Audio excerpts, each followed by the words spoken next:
madaxweynaha dowladda federaalk Soomaaliya mudane Maxamed Cabdullaahi Farmaajo ayaa mar kale qaabilay Generaal Abuukar Xaaji Warsame Xuud iyo xubno la socday kuwaasoo cabasho ka ahaa ciidamadii la geeyay magaalada Beledweyne. ilo wareedyo lagu kalsoon yahay ayaa inoo sheegay in Generaal Xuud uu madaxweynaha u sheegay in dhabarjabin lagu sameeyay wada hadalkii ay Muqdisho u yimaadeen. wararkaan helnay ayaa intaasi ku daray in madaxweyne Farmaajo iyo Generaal Xuud ay ku heshiiyeen 4 qodob kuwaas oo kala ah: 1.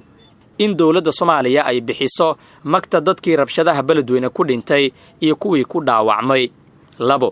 in la bixiyo deen lacageed oo lagu leeyahay jabhadda kacdoonka ee uu hogaaminayay Generaal Abuukar Xaaji Warsame Xuud. 3.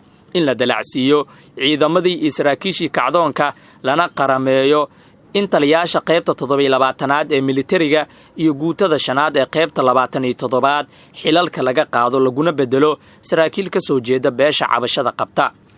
iyo qodobka 4 oo ah in Generaal Xuud iyo kooxdiisa ay ka shaqeeyaan in si degdeg ah magaalada Beledweyne lagu geeyo madaxweyne Cali Guudlaawe.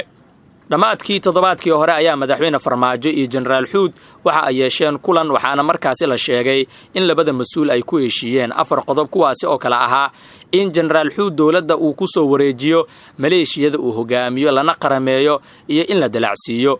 2. in Generaal Xuud uu ka shaqeeyo nabadda gobolka Hiiraan iyo in doorashada golaha shacabka magaalada Beledweyne ay ku dhacdo jabi nabdoon ka horna ay bilaabato wareejinta ciidamada. 3. in madaxweyne Farmaajo sida ugu dhaqsiyaha badan uga shaqeyn doono in uu kulansiiyo Generaal Xuud iyo madaxweynaha maamulka Hirshabeelle Cali Guudlaawe Xuseen si xalka madambeys looga gaaro tabashada Generaal Xuud uu ka qabo dhismaha maamulka Hirshabeelle. 4. in madaxweyne Farmaajo qiray in sax tahay tabashada uu qabo Generaal Xuud ee ah in beesha uu ka soo jeedo aysan haysan wixii ay xaq u lahaayeen ee ah qaabka loo qaybsaday dhismaha maamulka Hirshabeelle, sidoo kalena lagu dulmiyay dowladda dhexe 4 sano ee la soo dhaafay. Generaal Xuud waxa Beledweyne ka soo waday Generaal Maxamed Taaliil Biixi oo ah taliyaha ciidanka lugta, waxaana imaanshihiisa kadib Muqdisho villa Soomaaliya ay Beledweyne geysay ciidamada Gorgor kuwaasi oo geesmadooda Beledweyne dood badan ay ka taagan tahay. waa tahay qaybaha hore ee wararkeena ayaa daawanaysaan.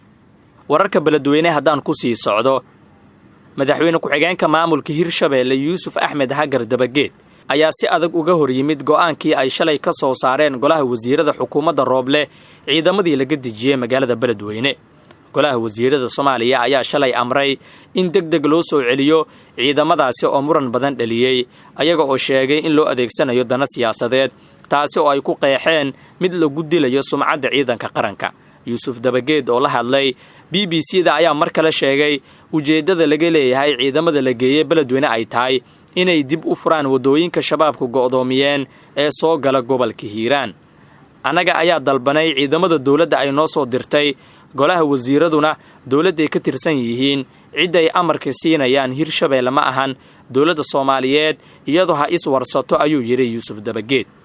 sidoo kale waxa uu markii u horeysay qiray in ciidamada la geeyay magaalada Beledweyne lagu soo diray amar uu bixiyay madaxweynaha dowladda federaalka mudane Maxamed Cabdullaahi Farmaajo kadib markii madaxweyne Cali Guudlaawe ay ka wada hadleen arrintaasi sida uu sheegay.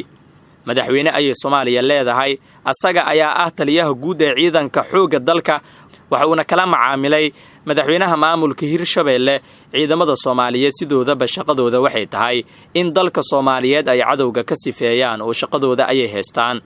Yuusuf Dabageed ayaa carabka ku adkeeyay in ciidamadaasi aan loo adeegsan doonin xiisada ka taagan magaalada Beledweyne maadaama uu mugdi badan ku gedaaman yahay ujeedka ciidamadaasi loo geeyay magaalada Beledweyne.